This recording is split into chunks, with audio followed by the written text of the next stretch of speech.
Statistical mechanics paper 1 second sem. దీంట్లో second unit వచ్చేసి canonical and grand canonical and ensembles. ఇందులో సెకండ్ యూనిట్లో ఫస్ట్ ఇంపార్టెంట్ క్వశ్చన్ వచ్చేసి మీకు equipartition theorem. Equipartition theorem statement చూడండి ఒకసారి. ఈక్విపటిషన్ థీరం స్టేట్మెంట్ ఏంటి మనకి? The average energy E of Q equal to BQ square or E of P equal to BP square. E of P equal to BP square. అయితే that is మనం ఏం prove చేయాలి? Bra and కెట్నోటేషన్ of E లేకపోతే total energy equal to 1/2 KET అనేది మనం prove చేయాలన్నమాట.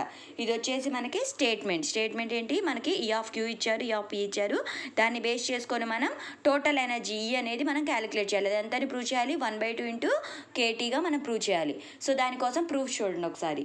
Proof ఏమి ఇచ్చారు మనకి? అసలు ఫస్ట్ ఆఫ్ ఆల్ ఈ థీరంలో మనకి this theorem gives then the total energy of the system expressible as an additive function of momentum or position. ఇది వచ్చేసి మనకి ఫంక్షన్స్ ఏమేమి ఇచ్చారు?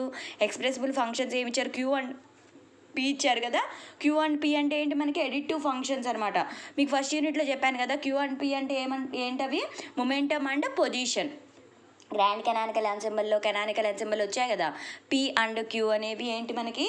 మొమెంటమ్ అండ్ పొజిషన్స్ అనమాట. Momentum positions Q and PR. Okay, coordinates of the energy associated with the each degree of freedom of system. ఆ coordinates అనేవి దేనికి associated అంటే ఈచ్ డిగ్రీ ఆఫ్ ఫ్రీడమ్ 1/2 KTకి ఈ రెండు అసోసియేషన్ అయి ఉంటాయంట. So the average energy associated with the average energy associated with the each degree of freedom of system 1/2 KT. This is known as equipartition theorem. టోటల్గా ఈక్విపటిషన్ theorem అంటే ఏంటంటే మనకి average function అనేది కనుక్కోవాలన్నమాట. అదేంటి అసలు మనకి థీరంలో ఏమేమి ఇచ్చారు? Total energy of the system అనేది దేని మీద ఆధారపడి ఉంటుంది? పొజిషన్ అదేవిధంగా మొమెంటమ్ మీద ఆధారపడి ఉంటుంది. ఈ పొజిషన్ అండ్ మొమెంటమ్ అనే సిస్టంలోవి అవనేవి దేనికి యావరేజ్గా అసోసియేటెడ్ అయి ఉంటాయి? మనకి 1/2 KTకి యావరేజ్ అసోసియేటెడ్ అయి ఉంటాయి. సో ఈ థీరం ఏమంటారు? ఈక్విపటిషన్ థీరం అంటారు అనమాట. సో దీన్ని మనం ఎలా ప్రూవ్ చేస్తాం? ఫస్ట్ వచ్చేసి హెమిల్టోనియన్ ఫంక్షన్లో మనకి ఏముంటాయని చెప్పారు? పొజిషన్ అదేవిధంగా మొమెంటమ్ ఉంటాయని చెప్పారు కదా. సో వాటికి రాసుకున్నారన్నమాట. అంటే పొజిషన్ అనేది ఏ నెంబర్ వరకు ఉంటుంది, అదేవిధంగా మొమెంటమ్ అనేది ఏ నెంబర్ వరకు ఉంటుంది అనేది రాశారు. So P1 P2 and so on a number వరకు ఉంటాయి? మనకి P(i-1) P(i+1) వరకు ఉంటాయి. అదేవిధంగా P(N) వరకు అంటే 1 to N వరకు ఉన్నాయి. అదేవిధంగా Q పొజిషన్ అనేది ఎట్లా ఉంది? మనకి Q1 నుంచి ఎక్కడి వరకు ఉంది? Qn వరకు తీసుకున్నారు. P అనేది ఎక్కడి నుంచి ఎక్కడ తీసుకున్నారు? P1 నుంచి Pn వరకు తీసుకున్నారు. ఇది మొమెంటమ్, నార్మల్ మొమెంటమ్ హెమిల్టోనియన్ తీసుకున్నట్లయితే. సో దానికి టోటల్ హెమిల్టోనియన్ ఫంక్షన్ ఎలా రాసుకోవచ్చు? మనం ఫార్ములాలో సబ్స్టిట్యూట్ చేసి టోటల్ హెమిల్టోనియన్ ఫంక్షన్ ఏంటి? EIPI ప్లస్ H డాష్ అంటే ఫస్ట్ డిగ్రీ ఆఫ్ హెమిల్టోనియన్ ఈక్వేషన్ అనమాట. సో ఈ H డాష్ అనేది 2 టర్మ్స్ మీద డిపెండ్ అయి ఉంటుంది. ఆ 2 టర్మ్స్ ఏంటి? మనకి మళ్ళీ పొజిషన్ అండ్ మొమెంటమ్ మీద ఆధారపడి ఉంటాయన్నమాట. సో దట్ H ఈక్వల్ ఏం రాసుకోవచ్చు నేను టోటల్గా? EIPI plus H dash of position and momentum 2 terms మీద ఆధారపడి ఉంటుంది కాబట్టి H డాష్ వాల్యూ అనేది పొజిషన్ మొమెంటమ్ రెండింటిలోనూ రాసుకున్నారు. So the average energy associated with the canonical variable. టోటల్గా మనకి యావరేజ్ ఎనర్జీ అనేది మనకు కనుక్కోవాల్సింది ఏంటి? బ్రాండ్ కొట్టేసినప్పుడు ఈ అంటే total average energy equal to మనకి ఫార్ములా ఉంది. ఏంటది? Integral EIPI into E⁻BHH means hamiltonian DP into DQ divided by my integral E⁻BH into DP into DQ. ఇది వచ్చేసి ఫార్ములా మనకి కెనానికల్ వేరియబుల్కి ఫార్ములా అనమాట. సో ఈ ఫార్ములా తీసుకొని ఇందుట్లో మనం ఏం సబ్స్టిట్యూట్ చేయాలి? ఇక్కడున్న H వాల్యూ అనేది సబ్స్టిట్యూట్ చేస్తామన్నమాట. ఈ H వాల్యూ నాకు ఎక్కడి నుంచి వస్తుంది? ఈ H వాల్యూ తీసుకొచ్చి ఇందుట్లో యాజ్ టీజ్గా సబ్స్టిట్యూట్ చేయాలన్నమాట. చూడండి, సబ్స్టిట్యూషన్ చేసినప్పుడు E equal to average energy value E equal to integral EIPI E⁻β into H value ఎంత? నాకు ఇక్కడ EIPI plus H dash into P1 P2 and so on Pi-1 Pi+1 and so on Pn Q1 Q2 and so on. ఇందులో కూడా Qi-1 Qi+1 ఉంటాయి. రాయకుండా Qn అనేది డైరెక్ట్గా ఇచ్చేశారు. సో చూడండి, EIPI into E⁻β total terms అన్నీ సబ్స్టిట్యూట్ చేసేసారు.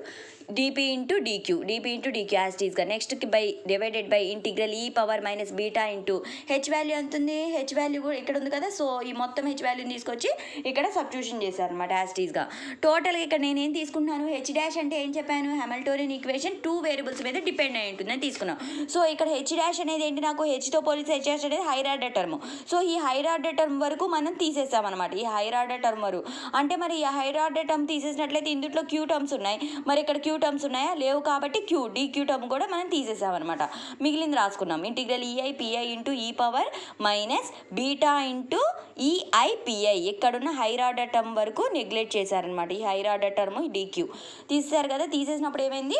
రిమైనింగ్ రాసుకున్నారు. E power minus beta into EIPI into DPI by integral beta E power beta into EIPI into H dash terms అన్ని నెగ్లెక్ట్ చేశారు కదా ఇంటూ డిపిఐ. నెక్స్ట్ మనకు తెలుసు, we know that మనకి స్టార్టింగ్లో స్టేట్మెంట్లు ఇచ్చారు చూడండి. E of Q equal to BQ square or E of P equal to P square ఇచ్చారు కదా. దాన్ని బేస్ చేసుకొని నేను ఈఐపిఐ వాల్యూ ఎట్లా రాసుకోవచ్చు? BPI square. అదేవిధంగా ఈఐక్యూఐ వాల్యూ రాసుకోవచ్చు బీక్యూఐ స్క్వేర్గా రాసుకోవచ్చు అనమాట. కాబట్టి ఇక్కడ ఉన్న టర్మ్స్లో నాకు ఈఐపిఐ ఉన్న చోటలో ఏం పెట్టుకోవచ్చు? నేను బీపీఐ స్క్వేర్ పెట్టుకోవచ్చు. అదేవిధంగా ఈఐక్యూఐ ఉన్న ప్లేస్లో బీక్యూఐ స్క్వేర్ అనేది రాసుకోవచ్చు. అలా రాసుకుంటే చూడండి, average value energy value equal to integral minus infinity to, అంటే ఇంటిగ్రేషన్స్ అప్లై చేసుకున్నాం అనమాట. అంటే మైనస్ ఇన్ఫినిటీ నుంచి ప్లస్ ఇన్ఫినిటీ దగ్గరగా మనం ఇంటిగ్రేషన్ అనేది అప్లై చేసుకున్నాం. అంటే డిపిఐ ఇవి తీసుకున్నాం కాబట్టి పర్టికులర్ ఇంటిగ్రేషన్స్ మైనస్ ఇన్ఫినిటీ నుంచి ప్లస్ ఇన్ఫినిటీ వరకు. సో ఈ ఈఐపిఐ ప్లేస్ ఏం రాసుకోవచ్చు? BPI square into E power minus beta into EIPI place ఏం రాసుకోవచ్చు? బీపీఐ స్క్వేర్ ఇంటూ డిపి ఉంది కాబట్టి సేమ్ డిపి రాసుకున్నాం. DPI integral minus infinity plus infinity ఇక్కడ కూడా సేమ్ ఉంచండి. E power minus beta into EIPI ప్లేస్లో ఏం రాసుకోవచ్చు? బీపీఐ స్క్వేర్ అనేది రాసుకున్నాం ఇంటూ డిపి. ఇక్కడ మనకి హెచ్ఆర్ టర్మ్ కూడా ఉన్నట్లయితే అప్పుడు ఏం టర్మ్స్ వస్తాయి? నాకు క్యూ టర్మ్స్ వస్తాయి. కానీ నేను హెచ్ఆర్ టర్మ్స్ నెగ్లెక్ట్ చేశాను కాబట్టి ఓన్లీ ఈ టర్మ్స్ వరకే కన్సిడర్ చేసుకుంటాం అనమాట. ఓకే, నెక్స్ట్ వచ్చేసి దీని కంటిన్యూషన్ చూడండి. నెక్స్ట్ వచ్చేసి average energy E equal to B into B ఒకటి పక్కన రాసుకున్నాము. ఇక్కడున్న బి ఉంది కదా, దీని సైడ్ రాసుకున్నాం, బయట రాసుకున్నాం చూడండి, కాన్స్టెంట్ కాబట్టి integral minus infinity to plus infinity PI square into E power minus beta into beta B అనేవి కాన్స్టెంట్ టర్మ్స్ కాబట్టి సో దీన్ని ఒకదాన్ని పక్కన రాసుకున్నాం చూడండి. PI square into DPI by integral minus infinity to plus infinity E power minus beta బిని ఒక చోట రాశాను, పిఐ స్క్వేర్ ఇంటూ డిపిఐ.